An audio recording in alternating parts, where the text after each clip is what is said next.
Greetings, and welcome to the Power of Vintage.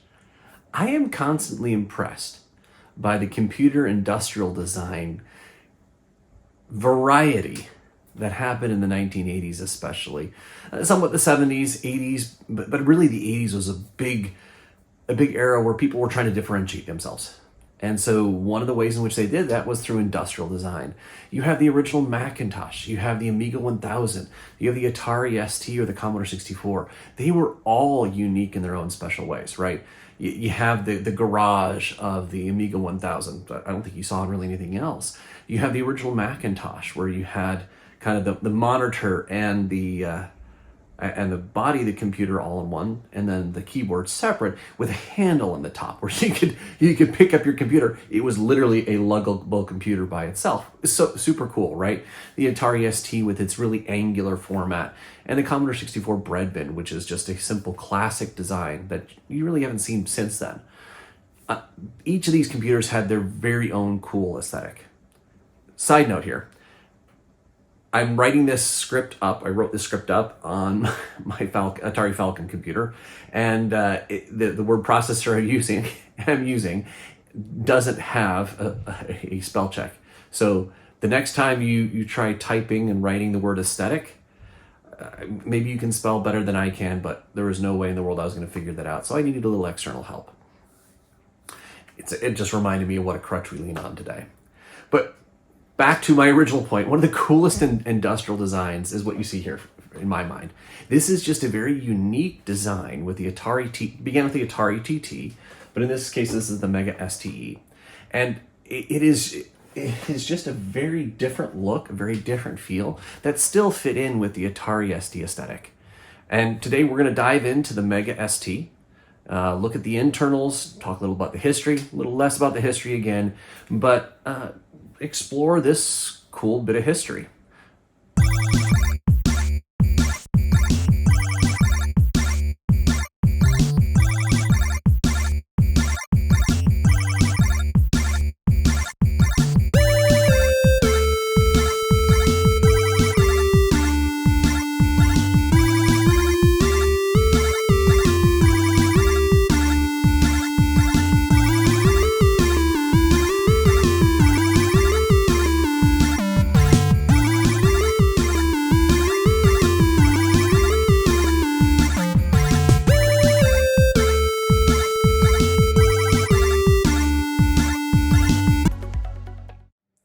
Like I said, I love the look, the aesthetic of this Atari ST, the Mega STe, as well as the Atari TT. It is such a cool look. I really, really enjoy it, right? And so it takes a lot of the design cues that you saw on its siblings, its earlier siblings, the Atari STs and STEs, to a lesser extent the Mega ST, but really it's obviously identical to the STe. It is not your typical box. It's not a typical beige box of the 80s or 90s. While that may not have been the most efficient thing from a size comparison and upgradability comparison, it sure looks cool.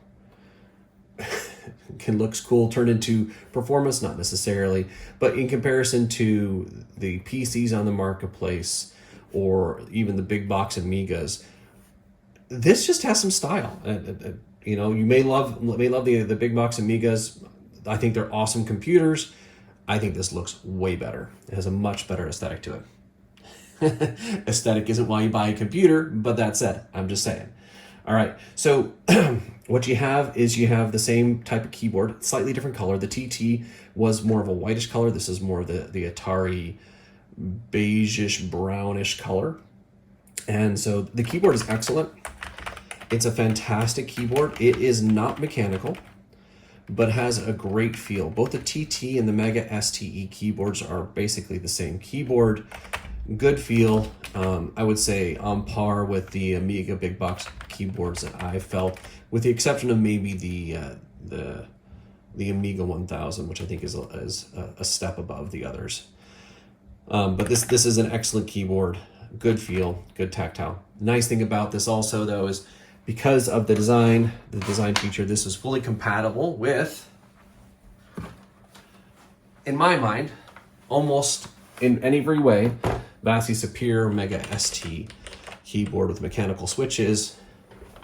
It is a very solid keyboard, great feel, no flex, and on top of everything else, you don't have these weird elongated function buttons. You have the Atari ST angled function buttons. These are cool. Again, aesthetics, that's what's all about in my mind and with regards to this. One of the downsides with this, the Mega ST keyboard versus the Mega STe keyboard, I think an upgrade on this one is, if you look at the Mega ST keyboard, your mouse port and joystick ports are on the underside. They follow the same, silly idea that you had with the Atari STFs, with the keyboard, with the mouse and joystick ports underneath the keyboard.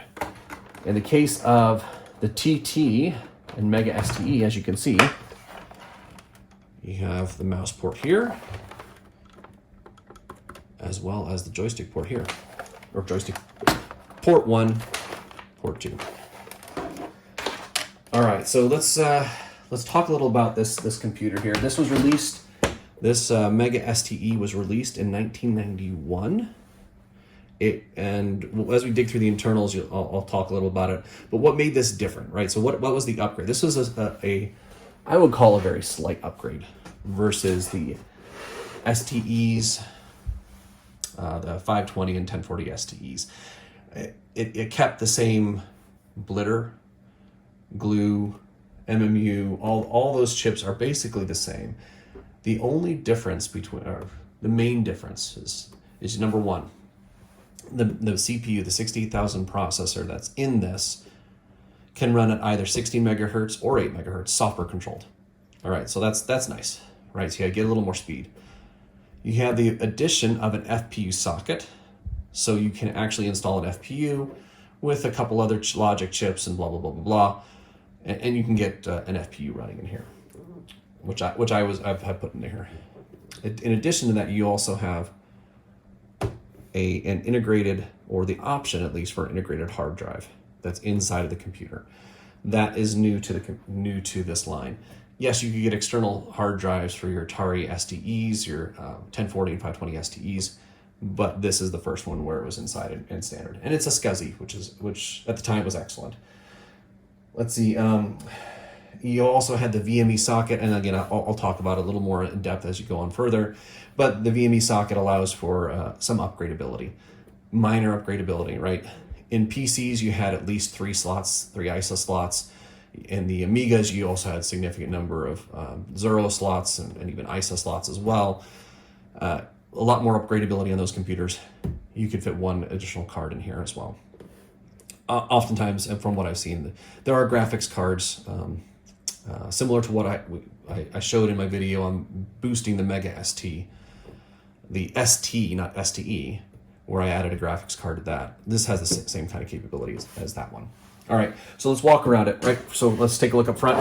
What you have here is you have your floppy disk drive.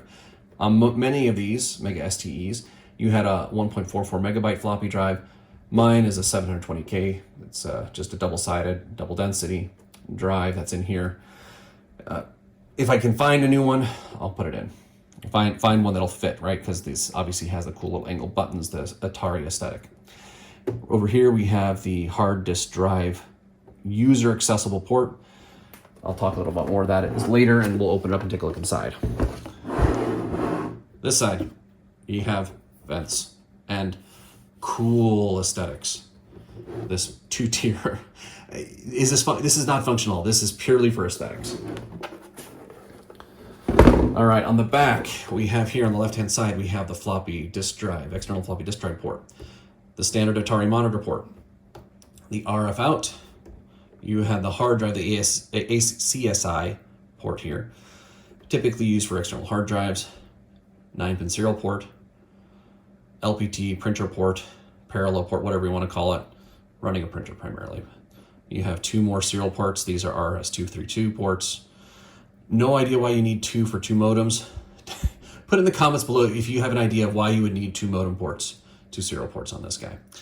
Obviously the power jack, power switch. your stereo audio out or 2-channel out. I don't know if it's actually stereo, but you have two audio ports out, left and right. On the right side of the case, you had a much more convenient reset button. You don't have to reach around the back in order to reset the computer. You can do it by reaching around to the side. You have a LAN port here. Again, this is similar to what you see in the Falcon. It's a really weird design.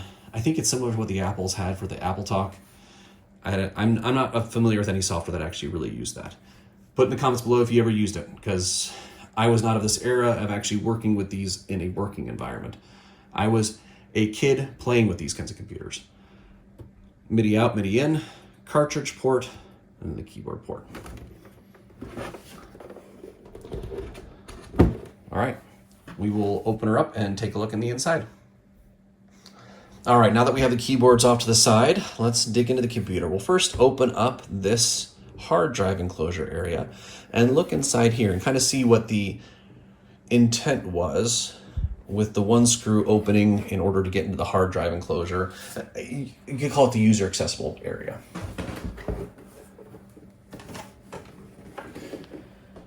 All right. Picked up this one from the Netherlands. Fantastic guy. Offered this out, and I was able to pick this up a few months ago. Real excited about it. All right, so you have your standard screws for the overall case, but over here, you have a more recessed screw area with a flathead screw. You can just unscrew this guy, and this will allow you to get into, let's call it the user area.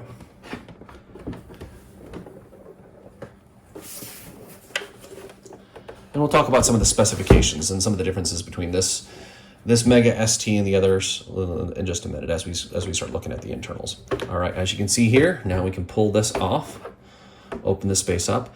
You'll see a few of the upgrades that I put in place. Right now, first off, the mount for the hard drive had broken off, and so this is just taped on or hot glued is what someone else had done previously. But what you see here is this is a blue SCSI. Or no, this is a blue SCSI, excuse me. I was thinking this was a SCSI SE. This is a blue SCSI hard drive emulator. Works fantastic. Really, really enjoy this. If you watched my previous video, you saw me assemble one of these. Try to use it in an Atari external hard drive. It didn't like that, but it works perfectly fine here with the Mega STe. All right, so let's set that off to the side. And see if we can't, we'll scoot this a little closer so you can see a little more internally, a little more downward. Let's bring a little light over as well, so you can see inside the case here. Yes, I have not covered up the ROMs. This thing is very enclosed, but I had burned US versions of the ROMs. This had come with either British or Netherlands versions of the ROMs. So I wanted US versions specifically, so I burned those. All right, you have up to 4 megabytes of RAM, just like most of the other Atari STs. In this case, we have SIMs that allow you to do that and upgrade that accordingly. Let's take a look over here. Back here, this is the SCSI card. Actually, let's pull this out. Disconnect this here. And we'll disconnect the Berg connector. So now we have this fully disconnected. Move it off to the side. Power cord. This was Molex. I switched over from Molex to Berg in order to support the blue SCSI back in those times. Right here, this cable, this is for the floppy drive. And it is an interesting path it has to take. We'll just disconnect it because we're going to take the whole thing apart anyway. So we might as well just start disconnecting different parts. Oh, it's covered up nicely. All right, we won't do that. All right, we'll open up the case fully so you can actually take a look at the SCSI connector. In addition to that, over on this side is also, there was a battery that would be held back here with this Velcro that powered the real-time clock. That was missing in here, and I have since replaced it with a coin cell external battery element here. Actually, it's I double-sided taped it over here on this side, so you can actually, I'll see how we can best These wires here are going up to that. Here, we'll pop you out. A nice little coin cell, so I can easily replace it with something that is non-destructive and nice. All right, put you back on here. And that is what would be considered the user accessible area. Let's flip this over and get inside. As you saw earlier, the flathead screw that releases the user accessible hard drive area is captive, which is nice. Don't have to worry about losing that. And then let's pop off all the screws over here. Quite a few screws.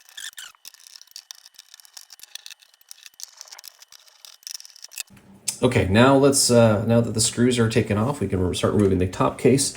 There are a number of different things that are attached to this top case. We'll start with the battery. We also have the floppy drive. As we open this up, we can see a number of different things. We have the power LED we need to remove. Let's also remove this right here, the floppy connector. And the bird connector for the power for the floppy drive. All right, now the top case is off and we are good to go. And now we are inside. And there's a lot of cables and a lot of fun stuff here. All right, let's start with this over here. We'll move all these power cables off to the side. And over here we have the SCSI card, the internal SCSI card, which is extremely awesome, providing that hard drive capability. I would say this is the first, well, the Atari TT was the first. This is the second Atari computer that had an internal hard drive as an option. You could put internal hard drives in the Mega STe in the past as well, but that wasn't an option from stock from Atari. We'll pop this guy out. Here we go. There is the hard disk controller. We have the floppy right here, floppy connector. We'll leave that plugged in. I like to leave things plugged in so that I don't have to figure out how to plug them back in the future. We have the power supply over here. The power supply is a little bit different than your typical Atari power supplies. There is a check for good signal, I believe is what it's called, that this generates just to make sure that the power supply is good before, so I believe so it doesn't fry the board, which is nice, although it makes it a little harder to swap out with a more modern version. I was able to pick up a second one of these at one point in time, which was excellent because feedback from the person who was selling it to me was that this power supply was faulty, or his power supply was faulty. So I got one from the US, which is great. That was helpful. This is a switching power supply. So you can use either. You don't have to get a US version in order for it to work properly. The gentleman had recapped this previously, the person in the Netherlands. There were, unfortunately, and he and I corresponded back and forth quite a bit on this. He had actually bridged an area on the board and hadn't noticed it. So once I started digging into this, he totally recapped it. It was gorgeous, brand new caps, awesome job. He had just had an accidental bridge in one place. I just removed that little solder ball that had stuck in between, I think it was 2 resistors on here. Once that was done, boom, worked perfectly. The old fan here, this is an excellent fan, very durable, very noisy, not the best airflow. I'm sure this will last forever, but my intent with these computers is I also like them to not sound like vacuum cleaners. So, in the case of this power supply, let's see, we have some screws attaching this. I'll leave it in here. Actually, no, let's pop it out. All right, after wrestling with this, I was finally able to get this out without damaging anything. This is one of the hardest power supplies to get out that I've had on the Ataris. All right, let's pull this guy out. And what you can see here, we got the cords here. But I did replace the fan with a more modern alternative. Maybe it's not as durable, maybe it's just as fine, but the fact is this is quieter, provides better airflow, and will effectively be more efficient at cooling this power supply at the end of the day. All right, so you can see the board here. Underneath this, this is really pretty firmly attached to the back, but underneath this is the connection to the VME port. This is an expansion port that allows you to put additional add-in cards into this Atari Mega STe. They have graphics cards. There's I think there's probably Gen locks as well. A bunch of different cards that you could have used within this Atari Mega STe. All right, these ribbon cables are attaching to this VME port to the motherboard in order to connect them together. So what we have over here is we have our CPU. This is the 68,000 CPU that runs at 16 megahertz or 8 megahertz, depending upon the selections within software. You can actually change the speed of the CPU within the software. And that allows for some more flexibility for this computer in being more compatible or having more speed. That's a benefit there. We also have here, this is a user installed floating point unit, FPU. In order to put this in place, there had to be some other parts installed in it in order to enable this, as well as switching around some jumpers, but nice little floating point unit here. Here we have the cache RAM here that provides a little extra. It allows for the 16 megahertz CPU to remain somewhat compatible and benefit from the speed by having the cache RAM. All right, we also have, historically, the floppy drive was the majority were 1.44 megabytes. In my case, mine is likely an early edition and has a 720K, or it was replaced with 720K. At some point in the future, if I'm able to find a 1.44 megabyte version that has the right fascia, that allows me to keep the aesthetic, I'd love to put it in. We'll see. We have, again, the VME expansion bus here. So I am not going to remove this housing here for the VME. I did it once when I was cleaning the board and doing some work on it, but it is a pain to get back in and to slot everything back in. So we're going to leave this on for the time being. Underneath here, you have the shifter, the video shifter, the MMU, the glue, and the blitter chips. They're enclosed in a combination of 3 separate chips that are under here. There's one here. You can kind of see that in that corner. There's one on this side in this corner, and then there's one in the middle in there. And so you have those chips that provide the features that you got on the regular Atari ST as well. STE rather, excuse me. So this is the internals. We'll button this guy back up, and then we'll get looking at some software. All right, let's go there.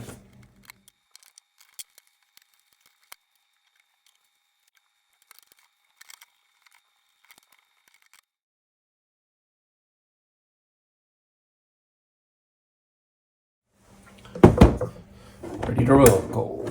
Here we are. Put it back together, all buttoned up.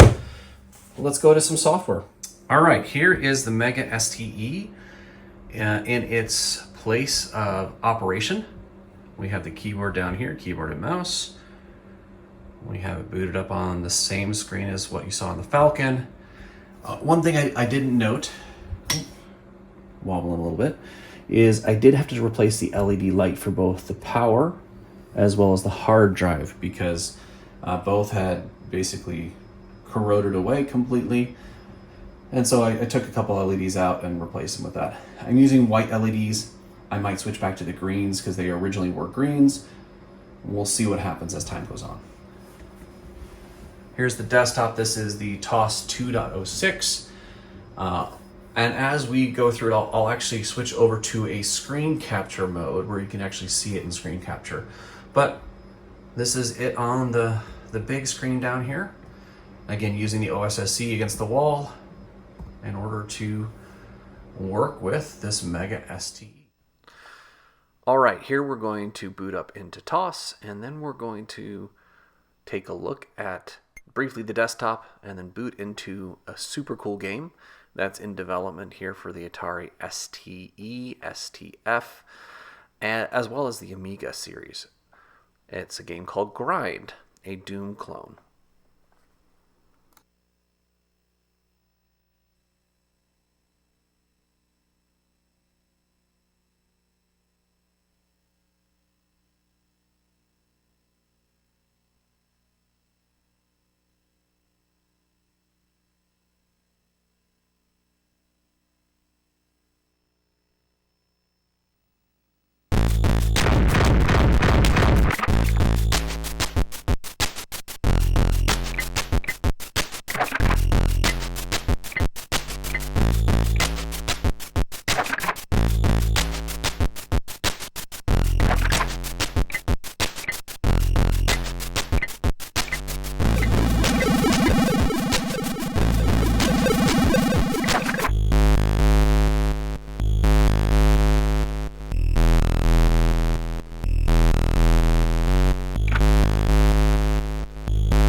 All right, that was Grind, the Doom clone that's going to be coming out at some point in the near future, hopefully.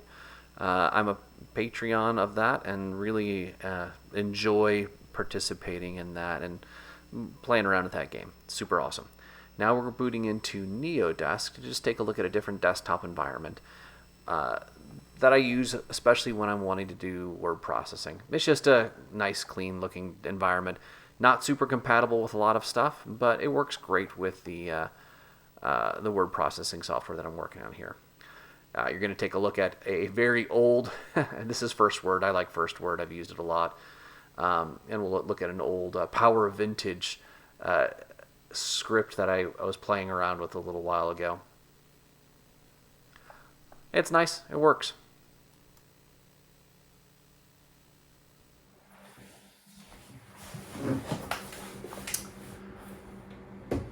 So this is the Mega STe. We went through a little bit of the outside, a little bit of the inside, took a look at some software, talked a little about the history of the computer. As I mentioned, this computer was released in 1991.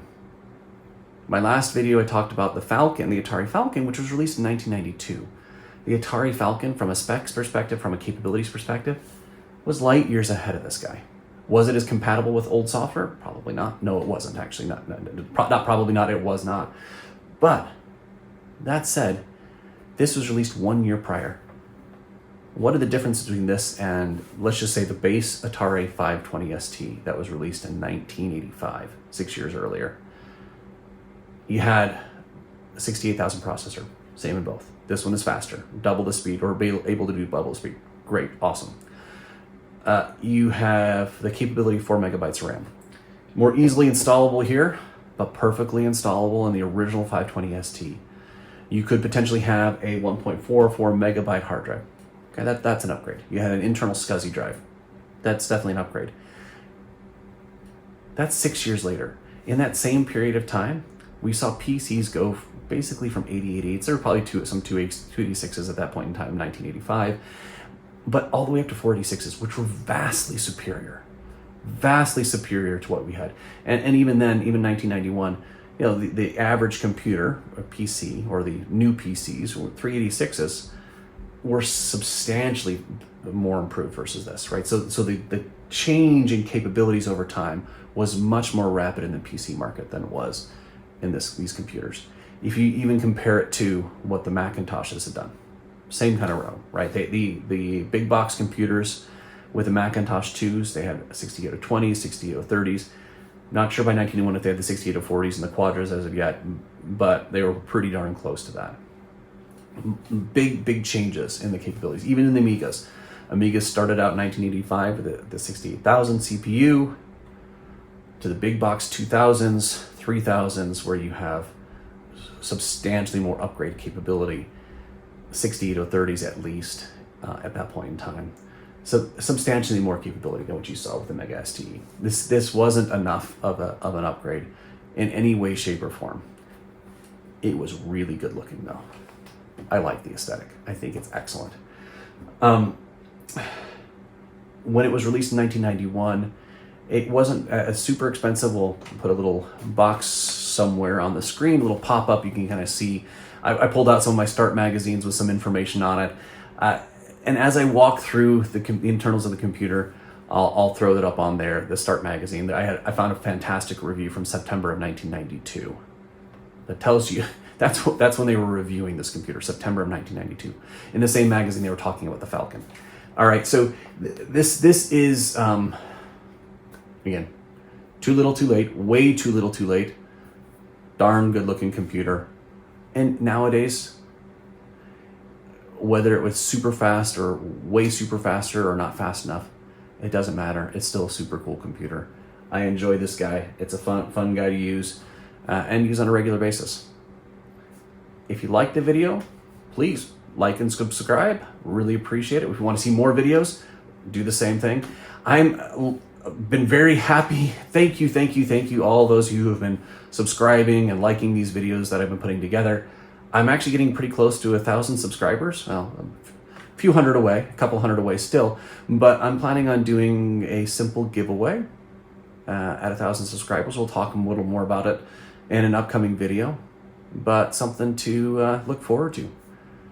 Keep an eye on if you want to see what's going on. All right, have a great day. Bye.